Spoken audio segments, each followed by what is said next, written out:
স্বাগত রাজনৈতিক বাংলাদেশের সঙ্গে আছে আমি জাহিদ হোসেন। সবশেষের খবর, আলোচনা ও বিশ্লেষণ নিয়ে আছি আমি আসলাম। আর খেলাধুলার সবশেষ খবর জানাবো আমি সাইদ স্যার। শুরুতে জানাবো গোবিন্দগঞ্জের সাঁওতাল পল্লীতে বিচারিক হাকিম ও পিবিআই এর তদন্ত দল বিরোধপূর্ণ এলাকা পরিদর্শন।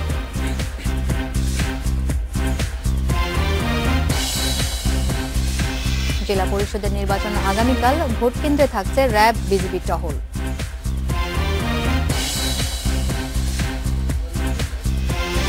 কিরগিজস্তানকে ৩-০ সেটে হারিয়ে বঙ্গবন্ধু আন্তর্জাতিক ভলিবলে চ্যাম্পিয়ন বাংলাদেশ।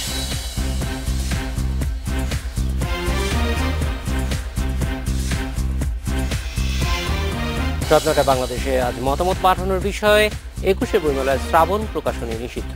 মতামত পাঠাতে পারেন SMS অথবা ফেসবুকে। আপনাদের মতামত জানাবো সংবাদের পরের অংশে। গাইবান্ধার গোবিন্দগঞ্জের সাঁওতাল পল্লীতে হামলার তদন্তের অংশ হিসেবে ঘটনাস্থল পরিদর্শন করেছে বিচারিক হাকিম ও পিবিআই এর দুটি দল। এ সময় মামলার বাদী ও ক্ষতিগ্রস্তদের সাথে বিভিন্ন বিষয়ে কথা বলেন তারা। ঘটনার আরও বিস্তারিত জানতে পরে আবারও সাঁওতাল পল্লী পরিদর্শনের কথা জানিয়েছেন তদন্ত দলের সদস্যরা। সাঁওতালপল্লীতে হামলা ও আগুন দেওয়ার ঘটনার প্রায় ২ মাস পর ঘটনাস্থল পরিদর্শন করেছে দুটি তদন্ত কমিটি। হাইকোর্টের নির্দেশ অনুসারে এই পরিদর্শন। সকাল ১০টার দিকে রংপুর চিনিকলের বাগদা ফার্ম অংশে যায় পুলিশ ব্যুরো অব ইনভেস্টিগেশনের ৭ সদস্যের তদন্ত দল। উচ্ছেদ করা সাঁওতালপল্লীর জমি পরিদর্শন শেষে ক্ষতিগ্রস্তদের সাথে কথা বলেন তারা। সাঁওতালদের পক্ষে করা একটি মামলার বাদী থমাস হেমব্রোমের কাছ থেকেও বিস্তারিত জানেন তদন্ত দলের সদস্যরা। গতকাল আমরা কেস ডকেট থানার কাছ থেকে গ্রহণ করেছি এবং আজকে আমাদের বগুড়ার একটি টিম, আমার সঙ্গে আরো কয়েকজন পুলিশ পরিদর্শক রয়েছেন, আমরা সবাই মিলে এই সাঁওতালপল্লীর ঘটনাস্থল পরিদর্শন করলাম এবং তদন্ত কার্য শুরু করলাম। ঘণ্টাখানেক পর বেলা ১১টার দিকে যায় গাইবান্ধার চিফ জুডিশিয়াল ম্যাজিস্ট্রেটের নেতৃত্বাধীন তদন্ত দলটি। ঘটনাস্থল পরিদর্শন শেষে তারা যান মাদারপুর সাঁওতালপল্লীতে। সেখানে উচ্ছেদ হওয়া সাঁওতালদের সাথে কথা বলেন তারা।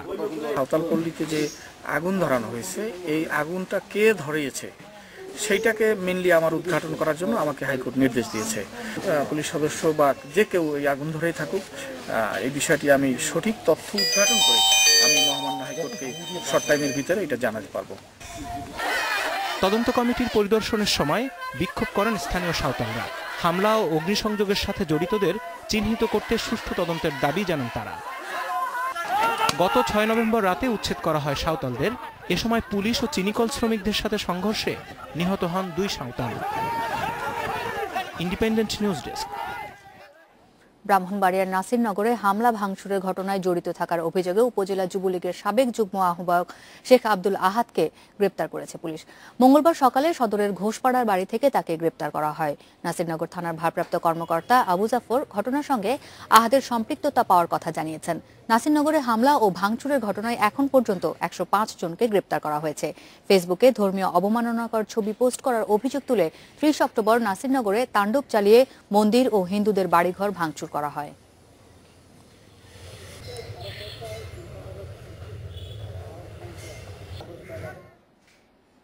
নির্বাচন কমিশন গঠনের বিষয়ে রাষ্ট্রপতি মোহাম্মদ আব্দুল হামিদের সঙ্গে ওয়ার্কার্স পার্টির আলোচনা অনুষ্ঠিত হয়েছে। এ সময় দলটির পক্ষ থেকে রাষ্ট্রপতির কাছে ৮ দফা প্রস্তাব পেশ করা হয়। বিকেলে ওয়ার্কার্স পার্টির সভাপতি রাশেদ খান মেননের নেতৃত্বে ১০ সদস্যের প্রতিনিধি দল বঙ্গভবনে যান। প্রায় আধ ঘন্টা বৈঠক শেষে বেরিয়ে আসেন রাশেদ খান মেনন। তিনি জানান, সাংবাদিকদের নির্বাচন কমিশন গঠনে নতুন আইন করতে রাষ্ট্রপতিকে প্রয়োজনে জরুরি সংসদ ডাকারও প্রস্তাব দেওয়া হয়েছে। এছাড়া সাংবিধানিক পদে অধিষ্ঠিত ব্যক্তিদের নিয়ে সার্চ কমিটি গঠন এবং নির্বাচন কমিশনে অন্তত ২ জন নারী সদস্য রাখার প্রস্তাব দিয়েছে দলটি। নির্বাচন কমিশন গঠনে এর পাশাপাশি এর আগে বিএনপি, জাতীয় পার্টি, এলডিপি, কৃষক শ্রমিক জনতা লীগ এবং সবশেষ গতকাল রাষ্ট্রপতির সাথে বৈঠক করেছে জাতীয় সমাজতান্ত্রিক দল জাসদ। আমরা করেছি, তার মধ্যে আমাদের মূলত বিষয় যেটা আমরা বলেছি ওনাকে, আগেও আমরা যেটা বলেছিলাম যে এত বছর ধরে আমরা ইলেকশন কমিশনের একটা আইন করতে পারি নাই, যদিও ১১৮তে সেই ইলেকশন কমিশনের আইনের বিধান রয়েছে। সেই আইনটি আমরা মনে করি খুব জরুরি ভিত্তিতে করা যায়।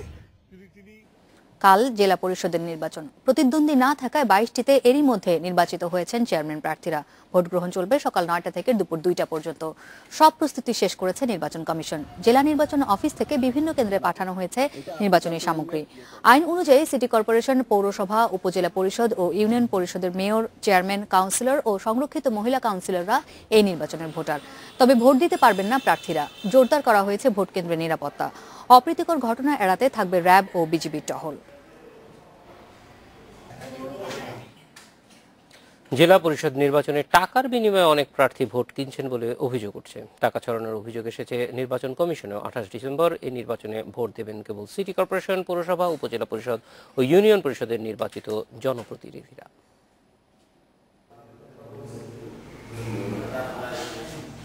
জনগণের সরাসরি ভোট দেওয়ার সুযোগ নেই, কিন্তু তাই বলে কমেনি মাঠে রাজনীতির উত্তাপ। অল্প ভোটার, তাই অভিযোগ উঠেছে টাকার বিনিময়ে ভোট কেনা। মানিকগঞ্জে নির্বাচনের নামে চাঁদাবাজি ও কালো টাকা ছড়ানোর পাল্টাপাল্টি অভিযোগ করছে প্রার্থীরা। আমার সম্ভবত নীতি আদর্শ রাজনীতি, সেই জন্যে এটা হচ্ছে আমি জানি, কিন্তু ভোটাররা টাকার লোভে বিভ্রান্ত হবে না। এখনো কিন্তু এই মানিকগঞ্জের বুকে এই চাঁদাবাজি হচ্ছে নির্বাচনের নাম নিয়ে। আমার এত টাকা দিতে হবে, আমি অমুক ক্যান্ডিডেট, এই কথাগুলি যদি বলতে চাই, তারা যদি কালো টাকার কথা বলে, আমি বললাম এটা জিম কালো। সুনামগঞ্জে আওয়ামী লীগের বিদ্রোহী প্রার্থীর বিরুদ্ধে পেশি শক্তি ও টাকা ছড়ানোর অভিযোগ দল সমর্থিত প্রার্থী। তবে বিদ্রোহী প্রার্থীর দাবি অর্থের বিনিময়ে নয়, ভোটারদের মন জয়ের মাধ্যমে জয় চান তিনি। যারা সদস্যবৃন্দরা রয়েছেন, মেম্বারবৃন্দরা রয়েছেন, মহিলা মেম্বাররা রয়েছেন, চেয়ারম্যানরা রয়েছেন, তাদেরকে অত্যন্ত অসম্মানিত করেছেন। তারা বিভিন্নভাবে কালো টাকা দিয়ে তাদেরকে ভোট নেওয়ার জন্য বিভিন্ন কালো টাকা দিয়ে তাদেরকে ইচ্ছা প্রকাশ করছে। টাকার বিনিময়ে ভোট দিচ্ছে না মানুষ, আমাকে ভালোবেসে এবং মানুষের মন জয় করে আমি ভোট চাচ্ছি তাদের কাছে এবং ভোট পাবো ইনশাআল্লাহ। ভোট কিনতে টাকা ছড়ানোর অভিযোগ এসেছে নির্বাচন কমিশনেও। যাচাই বাছাই করে এসব বিষয়ে ব্যবস্থা নেওয়ার কথা বলছেন নির্বাচন কর্মকর্তা। আমাদের ম্যাজিস্ট্রেট নিয়মিত এবং উপজেলা নির্বাহী অফিসার এসিলেন্ট যারা আছেন, তারা নিয়মিত আচরণবিধির বিষয়টি পর্যবেক্ষণ করছেন, মনিটরিং করছেন। একই সাথে বেশ কিছু ভিজিলেন্স টিম গঠন করা হয়েছে, যারা নির্বাচন পূর্ববর্তী এবং নির্বাচনের সময়েও বিভিন্ন এলাকা ভ্রমণ করবেন। পার্বত্য 3 জেলার বাইরে 61টি জেলায় অনুষ্ঠিত হবে এই নির্বাচন। তবে প্রতিদ্বন্দ্বী না থাকায় 22 জেলায় এরই মধ্যে নির্বাচিত হয়েছেন চেয়ারম্যান প্রার্থীরা। Independent news desk. জেলা পরিষদ নির্বাচন সরকারের রসিকতা ছাড়া আর কিছুই নয়, মন্তব্য করেছেন বিএনপির স্থায়ী কমিটির সদস্য নজরুল ইসলাম খান। জিয়া সাংস্কৃতিক সংস্থা জিসাসের 38তম প্রতিষ্ঠা বার্ষিকী উপলক্ষে জিয়া রহমানের সমাধিতে শ্রদ্ধা জানাতে এসে একথা জানান তিনি। তারা জোর করে যাদেরকে নির্বাচিত করেছে তাদের ভোটে নির্বাচিত হবেন জেলা পরিষদের চেয়ারম্যান। এটা তো একটা রসিকতা ছাড়া আর কিছু না। আমরা বলবো এটা এই 5ই জানুয়ারি নির্বাচন যেমন ছিল একটা প্রহসন, এই নির্বাচন আর একটা লোক দেখানো প্রহসন। জাহিদ, জেলা পরিষদের আইন সংশোধন হয়েছে, তার প্রায় 16 বছর পর এই নির্বাচন অনুষ্ঠিত হতে যাচ্ছে। খুবই আশার কথা যে জেলা পরিষদগুলো যদি কার্যকর হয়, ফলে জেলা পরিষদ থেকে যে কাঙ্ক্ষিত সেবাগুলো পাওয়ার কথা জনসাধারণের, সেগুলো হয়তো পাবেন। যদিও এবারে জেলা পরিষদের সংশোধিত আইন নিয়ে আসলে অনেক বিতর্ক আছে, যে সবার কাজের জায়গাগুলো সুনির্দিষ্ট করা নেই, এই ধরনের বিষয় আছে। কিন্তু তার আগে জাহিদ, আমি কালকের ভোটের বিষয়ে আসলে আমি প্রথমে একটা কথা বলতে চাই। আমরা একটা প্রতিবেদন দেখছিলাম যে বিপুল পরিমাণ টাকার ছড়াছড়ি। একটা তথ্য জানাতে চাই যে নির্বাচন কমিশনে এমন অভিযোগ এসেছেন যে প্রার্থীরা ভোটারদের কাছে, যাদের কাছে ভোট চেয়েছেন, কাকে ভোট দেওয়া হচ্ছে, যেই প্রার্থীর ভোট চান তার পক্ষেই ভোট দেওয়া হচ্ছে কিনা, ব্যালট পেপারে সেই সিলটি যেন তিনি দেখতে পান, এই ধরনের চাওয়া, ওই ধরনেরও প্রত্যাশা করছেন এবং সেরকম অভিযোগগুলো এসেছে। ফলে নির্বাচন কমিশন প্রতিটি কেন্দ্রে একজন করে ম্যাজিস্ট্রেট দিতে বাধ্য হচ্ছেন, কিন্তু ম্যাজিস্ট্রেট আসলে কতখানি সেটি করতে পারবেন সেটা একটা প্রথম কথা হচ্ছে যে নির্বাচন প্রক্রিয়াটি নিয়ে অনেক কথা আছে। তারপরেও আমরা মনে করি যে একটা নির্বাচিত জেলা পরিষদ যদি হয়, সেটা এখন যেভাবে অ্যাডহক ভিত্তিতে আছে তার চাইতে ভালো, এবং ধীরে ধীরে এটা সরাসরি নির্বাচনের দিকে গেলে আমার মনে হয় প্রত্যাশা পূরণ হবে। কিন্তু সবচেয়ে সমস্যা যেটা গ্রে এরিয়া রয়ে গেছে, সেটা হচ্ছে যে আসলে জেলা পরিষদের কাজটা কি হবে, সে কারোর সঙ্গে ওভারল্যাপ করতেছে কিনা, জেলা প্রশাসক এবং অন্যান্য যে স্থানীয় সংস্থাগুলি আছে, ইউনিয়ন পরিষদ থেকে শুরু করে, এগুলির সঙ্গে কোথায় সে ওভারল্যাপ করতেছে, এই জিনিসগুলি খুব সুস্পষ্ট না। আমার কাছে মনে হচ্ছে যে এই টাকা ছড়ানোর যে বিষয়টি, যেটি আপনি বললেন, এটা আসলে একটা মজার ব্যাপার এবং কতটুকু এ বিষয়ে ম্যাজিস্ট্রেটরা কড়া নজরে রাখতে পারছেন, এটা একটা বড় বিষয়। এবং মজার বিষয় হচ্ছে যে এখানে ভোটার কিন্তু সবাই নির্বাচিত জনপ্রতিনিধি, ফলে এটা আরো সিরিয়াসলি দেখা দরকার। এবং এই নির্বাচনে কিন্তু সেইভাবে আওয়ামী লীগ ছাড়া আর কোনো বড় দল প্রার্থী দেয়নি, তারপরেও কিন্তু এই বিষয়গুলো আসছে। কিছু খবর আছে, চলে যাবো সেগুলোতে। জঙ্গিবাদে নারী ও শিশুদের সম্পৃক্ততা নতুন মাত্রা যোগ করেছে, এটি একটি সতর্ক বার্তা বলে মনে করেন সেতুমন্ত্রী ওবায়দুল কাদের। এ বিষয়ে উদ্বেগ থাকলেও সরকার শঙ্কিত নয় বলে জানান তিনি। সচিবালয়ের সংবাদ সম্মেলনে তিনি বলেন, জেলা পরিষদ নির্বাচনে মন্ত্রী এমপিদের আচরণবিধি মেনে চলার আহ্বান জানানো হয়েছে। আশকোনার জঙ্গি আস্তানায় অভিযান সহ নানা ইস্যুতে সাংবাদিকদের সাথে কথা বলেন ওবায়দুল কাদের। সাম্প্রতিক অভিযানকে আইনশৃঙ্খলা বাহিনী ও সরকারের সাফল্য বলে দাবি করেন তিনি। নারী যেখানে সুইসাইড স্কোয়াডে আছে, যেখানে একজন কিশোর পর্যন্ত আত্মঘাতী, সেখানে এই বিষয়টা তো নতুন একটা মাত্রা যুক্ত করলো। আমরা শঙ্কিত নই, আমরা উদ্বেগ রেখে মোকাবেলার জন্য সর্বাত্মক প্রস্তুতি নিচ্ছি। অভিযানের বিরুদ্ধে কথা বলায় বিএনপির সমালোচনা করেন তিনি। বলেন, রাজনীতিতে নাটকের জন্ম দেয় বিএনপির চরিত্র। সেতুমন্ত্রী মন্তব্য করেন, নির্বাচনে টাকার প্রভাব এখনো বন্ধ হয়নি, এজন্য রাজনৈতিক দল ও নির্বাচন কমিশনকে আরো দায়িত্বশীল হতে হবে। এই আচরণবিধি যাতে কোনো এমপি, কোনো মন্ত্রী লঙ্ঘন না করে, সেজন্য পরিষ্কারভাবে তাদের প্রতি আমাদের পার্টির সভাপতি, আমাদের নেত্রী দেশরত্ন শেখ হাসিনার পক্ষ থেকে নির্দেশনা আছে। নারায়ণগঞ্জ সিটি কর্পোরেশন নির্বাচনে কমিশন নিজেদের ক্ষমতা দেখিয়েছে বলে দাবি করেন ওবায়দুল কাদের। তিনি বলেন, জেলা পরিষদ নির্বাচনও সুষ্ঠু ও শান্তিপূর্ণ হবে। Shahadat Hossain, independent news, Dhaka. নিজেদের ইচ্ছা নয়, স্বামীর প্ররোচনা এবং আশ্রয় পেতেই নারীরা জঙ্গিবাদে জড়াচ্ছেন বলে জানিয়েছেন counter terrorism and transnational crime ইউনিটের প্রধান মনিরুল ইসলাম। দুপুরে রাজধানীর ডিএমপির মিডিয়া সেন্টারে সাংবাদিকদের একথা বলেন তিনি। নারীরা আসলে এই যাদেরকে আমরা জঙ্গি হিসেবে দেখছি, এরা প্রত্যেকেই স্বামীদের চাপে বা অসহায় অবস্থায় একটু আশ্রয়ের জন্য এদের কথা শুনে নিচ্ছে। তারা এই অর্থের ভিত্তিতে টাকা পুরানো করছে, এগুলো কোথা থেকে এসেছে, অর্থের উৎস, এটা সম্পর্কে তারা যে তথ্যগুলো দিতে, তাদের কাছ থেকে কোনো তথ্য পাওয়া যায়। রাত ৯টায় বাংলাদেশ এবার একটা বিরতি নিচ্ছে।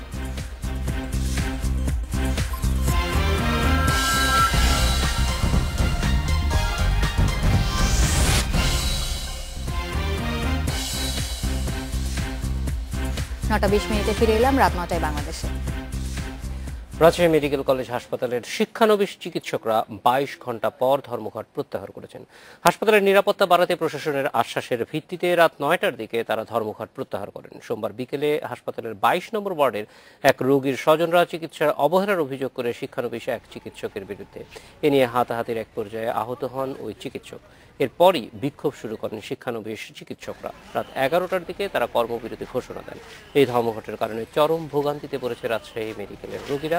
কিছু কিছু ওয়ার্ডে সেবা দিচ্ছেন রেজিস্ট্রার ও সহকারী রেজিস্ট্রাররা। এর আগে গত মাসেও একাধিক রোগীর স্বজনের সাথে রাজশাহী মেডিকেল কলেজ হাসপাতালের শিক্ষানবিশ চিকিৎসকের হাতাহাতির ঘটনা ঘটে। এখনই বাড়ছে না পোশাক শ্রমিকদের বেতন। নিয়ম অনুযায়ী আরো ২ বছর পর এই নিয়ে আলোচনা হবে বলে সাফ জানিয়েছেন শ্রম প্রতিমন্ত্রী মুজিবুল হক চুন্নু। সকালে সচিবালয়ে সংবাদ সম্মেলনে তিনি বলেন, আশুলিয়ার শ্রমিক অসন্তোষে ইন্ধনদাতাদের খোঁজা হচ্ছে। ২ সপ্তাহ পর সোমবার চালু হয়েছে আশুলিয়ার ৫৯ পোশাক কারখানা। আইন শৃঙ্খলা পরিস্থিতি স্বাভাবিক রাখতে এখনো মোতায়েন রয়েছে বিজিবি। বেতন বাড়ানোর দাবিতে আন্দোলনে নামেন শ্রমিকরা। তবে সরকার বলছে উস্কে দেয়া হয়েছে তাদের। ইন্ধনদাতাদের বিরুদ্ধে কঠোর হবে সরকার, জানালেন শ্রম প্রতিমন্ত্রী। আমাদের বিভিন্ন বাহিনী, আমাদের বিভিন্ন সংস্থা, তারা এটা চেষ্টা করছেন এবং কিছু কিছু আমরা পাচ্ছেও, ইনশাল্লাহ আমরা বের করতে পারবো। তিনি জানান, মজুরি বোর্ডের নিয়ম অনুযায়ী প্রতি বছর 5% হারে শ্রমিকদের বেতন বাড়বে। এছাড়া কর্মস্থলে শ্রমিকের মৃত্যুতে পরিবার ক্ষতিপূরণ পাবে 5 লাখ টাকা। বেতন বৃদ্ধির বিষয়ে এখন কোনো সুযোগ নাই। মাত্র 3 বছর আগে সর্বশেষ ওয়েজ ডিক্লেয়ার করা হয়েছে। আপনারা জানেন যে 5 বছর পর পর ওয়েজ ডিক্লেয়ার করা হয়। ধ্বংসাত্মক আন্দোলন না করতে শ্রমিকদের প্রতি আহ্বান জানান মন্ত্রী। এছাড়া কারখানায় শ্রমিকদের জন্য সুন্দর পরিবেশ নিশ্চিত করার তাগিদ দেন তিনি। Ruhul Amin, independent news, Dhaka. ঋণ কেলেঙ্কারির ধাক্কা সামলাতে বেসিক ব্যাংককে আর্থিক সহায়তা দিচ্ছে সরকার। এই জন্য বন্ড ইস্যু করা হচ্ছে বলে জানিয়েছেন অর্থমন্ত্রী আবুল মাল আব্দুল মুহিত। সকালে সচিবালয়ে সাংবাদিকদের তিনি এসব কথা বলেন। মন্ত্রী বলেন, ঋণ কেলেঙ্কারির কারণে দেউলিয়া হতে যাওয়া ব্যাংকটিকে বাঁচাতে সরকারের এই উদ্যোগ। তবে আর্থিক সহায়তা 2600 কোটি টাকা কিনা তা নিশ্চিত করেননি অর্থমন্ত্রী। তিনি জানান, টাকার অঙ্কটি কম বেশি হতে পারে। চলতি বাজেটে ব্যাংক ও আর্থিক প্রতিষ্ঠানগুলোর মূলধন পুনর্ভরণে 5000 কোটি টাকা বরাদ্দ রেখেছে অর্থ বিভাগ। 2013 সালে প্রায় 3500 কোটি টাকা ঋণ কেলেঙ্কারির কারণে মূলধন ঘাটতিতে পড়ে রাষ্ট্রীয় মালিকানাধীন বেসিক ব্যাংক। এটাকে আমরা যখন রেখেছি তো রাখতে হবে, সুতরাং বন্ড দেব। কত দেব কিনা সেটা এখনো ঠিক হয় নাই। আমাদের কিছু যে ডেফিসিট অফ ক্যাপিটাল সেটা কিছুটা করতে হবে, অনেক ডেফিসিট, কিন্তু আমার মনে হয় না সারাটা একসঙ্গে করতে পারবো। খেলার খবর জানবো। আজকে আমাদের জন্য একটা সুখবর আছে। আমরা জানি যে বঙ্গবন্ধু আন্তর্জাতিক ভলিবল চ্যাম্পিয়নশিপ আমরা চ্যাম্পিয়ন হয়েছে এবং কিরগিজস্তানকে কিন্তু আমরা সহজেই হারিয়েছি। লিগ পর্বে আমরা হেরেছিলাম 3-2 সেটে। ফাইনালে এসে কিন্তু চাপের ম্যাচ ছিল অবশ্যই। সেখানে আমরা কিন্তু আধিপত্য 3-0 হেরেছিলাম। কি টনিক ছিল আমরা একটু পরে আপনার কাছ থেকে জানতে চাই। সেই খবর তো রয়েছে, আরো কিছু খবর রয়েছে আমার কাছে, তবে তার আগে একটা বিরতি নিতে হচ্ছে। 9:30 ফিরে এলাম রাত 9টায় বাংলাদেশে। বঙ্গবন্ধু এশিয়ান সেন্ট্রাল জোন আন্তর্জাতিক ভলিবল চ্যাম্পিয়নশিপের শিরোপা জিতেছে বাংলাদেশ। ফাইনালে স্বাগতিকদের সামনে দাঁড়াতে পারেনি কিরগিজস্তান। 2-0 পিছিয়ে থেকে তৃতীয় সেটে হার মেনে নেয় জর্জরিত কিরগিজরা। দারুণ জয়ে লিগ পর্বে হারের প্রতিশোধ নিল বাংলাদেশ। ফাইনালের মঞ্চে শিরোপার রোমাঞ্চের পাশাপাশি বাড়তি উত্তাপ ছিল প্রতিশোধ ইস্যুতে। স্বাগতিকদের সমর্থনটা থাকলো অকুণ্ঠ। সে উদ্দীপনায় ম্যাচের শুরুতে কিরগিজস্তানকে কাঁপিয়ে দিল বাংলাদেশ। ফাইট ব্যাকের জন্য বাড়তি সময় নিল না কিরগিজস্তান। জবাব দিল উচ্চতার সুবিধা আর ভিন্ন কৌশল কাজে লাগিয়ে। শিলন রোমান আর নূর মুহাম্মদের পাওয়ার স্প্যাশে দারুণভাবে ম্যাচে ফিরল কিরগিজরা। কিন্তু মিরপুরের দর্শকদের সমর্থনে উজ্জীবিত জাবির হরষিতরা ম্যাচে ফিরল দ্রুতই। হাড্ডাহাড্ডি লড়াই শেষে প্রথম সেট 25-23 ব্যবধানে জিতে নেয় লাল সবুজরা। প্রথম সেটের দাপট দ্বিতীয় পর্বেও ধরে রাখে বাংলাদেশ। ক্ষণে ক্ষণে স্ট্র্যাটেজি পাঠানো কিরগিজদের সার্ভ ভলির মোকাবেলা করলেন বুদ্ধিমত্তার সাথে।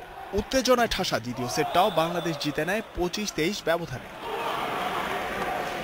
2 সেট হারের পর তৃতীয় সেটে পাল্টে গেল কিরগিজদের শারীরিক ভাষা। তাতে আরো বড় আঘাত হয়ে এলো গুরুত্বপূর্ণ খেলোয়াড় নূর মুহাম্মদের চোট। এরপর আর খেলা চালিয়ে যাবার আগ্রহ থাকলো না কিরগিজদের। আমরা ওদেরকে ধরার জন্য আসলে ফাইনালে তো দেশের মাঠে জিতবো, সেই হিসাবে আমরা ওদেরকে সবকিছু অ্যানালাইজ করছি। ফুটবল ক্রিকেট এগিয়ে গেছে, কারণ ওদের একটা বাৎসরিক একটা প্ল্যান আছে, যে প্ল্যানগুলো হয়তো 1 বছর আগেই দিয়ে দেয়। বাট আমাদের ভলিবলে ওটা নয়। আশা করি যে এরপর থেকে আমাদের ফেডারেশন আমাদের জন্য এইভাবে একটা ক্যালেন্ডার করবে। চোটগ্রস্ত কিরগিজদের অসহায় আত্মসমর্পণ পুরো তৃপ্তি এলো না প্রতিশোধ মিশনে। তবে ঘরের মাঠে শিরোপা জিতে জাবির হরষিতরা জানান দিলেন ভলিবল জাগরণ পর্বে। Zahir Bhuiyan, independent news. সিরিজের বাকি 2 ওয়ানডে খেলতে বাংলাদেশ দল এখন নেলসনে। মঙ্গলবার অনুশীলন করেনি মাশরাফিরা। সিরিজ বাঁচিয়ে রাখতে দ্বিতীয় ওডিআই জিততেই হবে বাংলাদেশকে। টাইগাররা সঙ্গে পাচ্ছে নেলসনের সুখকর স্মৃতি। 2015 বিশ্বকাপে স্কটল্যান্ডের বিপক্ষে সর্বোচ্চ রান তাড়া করে জয়ের রেকর্ড আছে এই ভেন্যুতে। জাতীয় ক্রিকেট লিগের 5ম রাউন্ডের প্রথম দিন হয়েছে 1টি সেঞ্চুরি। 3 অঙ্কের স্কোর করেন ঢাকা বিভাগের রকিবুল হাসান। সম্ভাবনা জাগিয়েও সেঞ্চুরি মিস করেছেন চট্টগ্রামের ইরফান শুক্কুর। প্রথম দিনের সেরা বোলার সাকলাইন সজীব নিয়েছেন 4 উইকেট। ইংলিশ প্রিমিয়ার লিগে আজ মাঠে নামছে লিভারপুল। রাত 11:15টায় তাদের প্রতিপক্ষ স্টোক সিটি। এই ছিল আমার কাছে। আরো কিছু খবর জানাবেন জাহিদ এবং মমিতা। ধন্যবাদ। আমরা আরো কিছু খবর জানাবো মিতা, তবে তার আগে একটা ছোট্ট বিরতি নিতে হবে। ফিরছে কিছুক্ষণ পরে।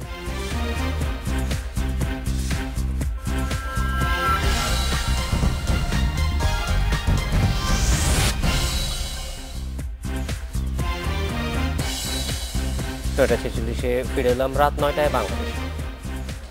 অমর একুশে গ্রন্থমেলায় অংশ নেওয়ার ক্ষেত্রে শ্রাবণ প্রকাশনীর বিরুদ্ধে আইন মেনেই ব্যবস্থা নেওয়া হয়েছে বলে জানিয়েছেন সংস্কৃতিমন্ত্রী। এই সিদ্ধান্ত থেকে সরে আসার সুযোগ নেই বলছেন বাংলা একাডেমির মহাপরিচালক। এদিকে বইমেলায় শ্রাবণ প্রকাশনীকে নিষিদ্ধ করার প্রতিবাদে মানববন্ধন করেছে লেখক, শিল্পী, সংস্কৃতিকর্মীরা। অমর একুশে গ্রন্থমেলায় শ্রাবণ প্রকাশনীকে 2 বছরের জন্য নিষিদ্ধ করেছে বাংলা একাডেমি। একাডেমির ষষ্ঠ সভায় শ্রাবণ প্রকাশনীর বিষয়ে এ সিদ্ধান্ত নেওয়া হয়।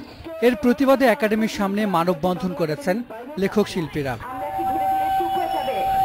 শ্রাবণ প্রকাশনীর কর্ণধার বললেন, বদ্বীপ প্রকাশনীর প্রকাশককে গ্রেপ্তারের প্রতিবাদ করায় মাশুল দিতে হলো তাকে। ধর্মবিরোধী বইটা প্রকাশ করেছিল অন্য এক প্রকাশক, বদ্বীপ প্রকাশনী। সেই প্রকাশককে যখন গ্রেপ্তার করা হয়েছে, আমি তার তীব্র নিন্দা জানিয়েছি এবং টকশোতে কথা বলেছি। এটার কারণে শ্রাবণকে বন্ধ করা হয়েছে। শ্রাবণ প্রকাশনী নিষিদ্ধ মানে হচ্ছে শ্রাবণের প্রায় 40 জন লেখকের বই নিষিদ্ধ। বাংলা একাডেমি বলছে, শ্রাবণ প্রকাশনীর তৎপরতা বইমেলার স্বার্থের পরিপন্থী হওয়ায় এমন সিদ্ধান্ত নিতে বাধ্য হয়েছেন তারা। ধর্ম নিয়ে এখানে তো স্পর্শকাতর, সেই জায়গায় তো আমরা অসহায়। আমরা যদি সেইটা ছাড় দেই তাহলে আমরা ধ্বংস করব মেলাকে। বাংলা একাডেমির বইমেলার কমিটি তারা বিশেষ কতগুলো কারণে সিদ্ধান্ত গ্রহণ করেছেন। এটি কারো প্রতি কোনো আক্রোশের কারণে নয়। এখানে কিছু নীতিমালা ভঙ্গ করা হয়েছে, সেই নীতিমালা ভঙ্গ করার কারণেই এই ব্যবস্থাটি গ্রহণ করা হয়েছে। বইমেলায় পাইরেটেড বই বিক্রির দায়ে 4 প্রকাশনীকে 5 বছরের জন্য নিষিদ্ধ করা হয়েছে বলেও জানিয়েছে Bangla Academy. Hasan Misbah, independent news, Dhaka. খাদ্যাভ্যাসের সামান্য পরিবর্তন পাল্টে দিতে পারে আপনার জীবনধারা, এমনটাই বলছে ফুড সায়েন্টিস্টরা। নতুন বছরে স্বাস্থ্যকর খাবার গ্রহণ এবং ওজন কমানোর সংকল্প করার আহ্বান জানিয়েছেন তারা। এবারে দর্শকদের মতামতে চলে যাব। 21-এর বইমেলায় শ্রাবণ প্রকাশনী নিষিদ্ধ। জাহিদ, এ বিষয়ে আজ দর্শকদের কাছে মতামত জানতে চেয়েছিলাম আমরা। রিফাত বলছেন 21-এর বইমেলায় শ্রাবণ প্রকাশনী নিষিদ্ধ করাটা অযৌক্তিক। আর জয় বলছেন, অন্যায় করলেও কোন ব্যক্তি করছে তাতে প্রকাশনীকে নিষিদ্ধ করা কেন হচ্ছে। মানিক বলছেন, বইমেলায় প্রকাশনী নিষিদ্ধ, এটা একজন পাঠক হিসেবে তিনি মেনে নিতে পারছেন না। সে বলছে 21-এর বইমেলায় কোনো প্রকাশনী যদি বিতর্কিত বই প্রকাশ করে সেই বইটি নিষিদ্ধ করা হোক। বা সাদ্দাম বলছে, বাংলা একাডেমি কোন নির্বাহী ক্ষমতা বইমেলায় শ্রাবণ প্রকাশনী নিষিদ্ধ করলো সেটি তিনি জানতে চান। আরিয়া বলেছেন, কোন প্রকাশনী বিতর্কিত বই প্রকাশ করলে আইন তার বিচার করবে, বাংলা একাডেমি নয়। জাকারিয়া বলছেন, একটি তদন্ত কমিটির মাধ্যমে শ্রাবণ প্রকাশনী দোষী না হলে দোষী না নির্দোষ তা বিবেচনা করে সিদ্ধান্ত নেওয়া দরকার। আমরা চলে যাচ্ছি অন্যান্য খবরে। জাহিদ, আমাদের কাছে সংবাদ আজ এখানেই শেষ, আর হাতে সংবাদ নেই। এই ছিল রাত 9টায় বাংলাদেশে। সংবাদ শেষ করার আগে কলম্বিয়ার সালসা প্যারেডের কিছু ছবি দেখাবো, তার আগে বিদায় নেব আমরা। শুভরাত্রি।